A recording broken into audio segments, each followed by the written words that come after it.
Hello and welcome to Baggies View. I'm Paul Bradley and I'm joined on the phone now by West Bromwich Albion correspondent Chris Lipkowski. Hi, Chris. Hi. Well, it's Sunderland up next for West Brom, an away game. What exactly are they going to take from that impressive performance against Liverpool to try and get some more points on the board? Well, a lot of spirit and confidence, I think. I mean, I gave the players who played against Liverpool very high marks because I thought they thoroughly warranted them.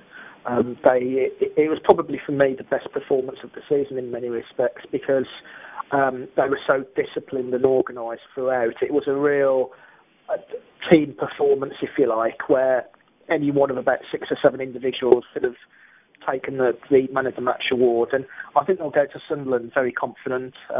Sunderland had a bad result at the weekend, which won't help, and they're probably safe now, Sunderland. I can't imagine they're really fearing for their futures in terms of this season. So Albion go there with a mindset where they know if they perform to their best, they're capable of getting a result.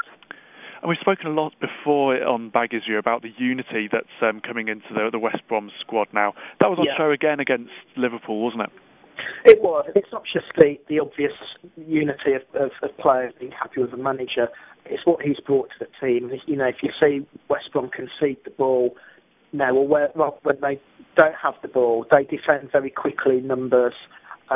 Everyone knows what each of their roles entails. You don't get players having to rush across and rush into tackles as you used to under Roberto Di Matteo. There's a lot more structure to this. I compared it in a way to almost being like a drawstring where one player shuffled over, the others sort of followed suit, and it's just basic organisation really. And I dare say it's no coincidence that they've actually improved their disciplinary record during Roy's reign, because there's less scope for players having to rush over, charge into tackles.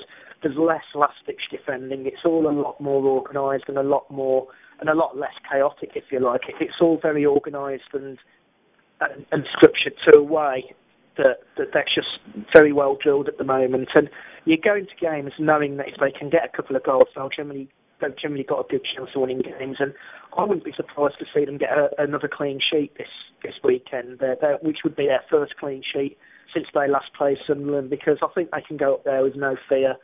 They can go there full of confidence, really, and it might suit their game actually to play on the counter attack a little bit. And I wouldn't be surprised to see them get another good result up there.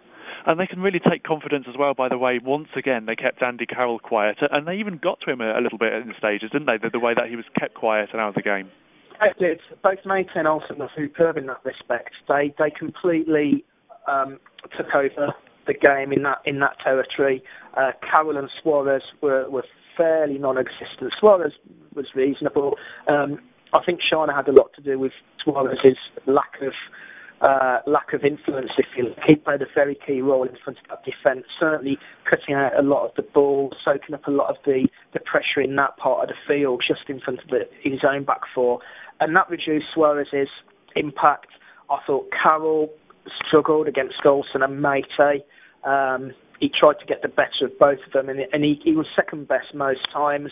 I think Albion were helped a little bit by Martin Atkinson. It wasn't the strongest performance of his as a referee.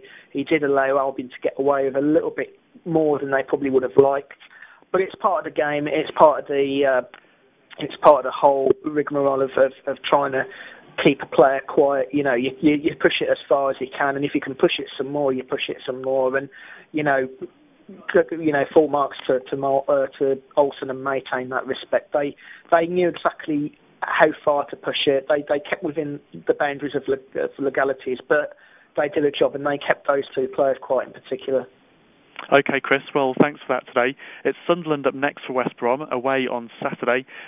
We'll be back again next week with more Baggies View to review that.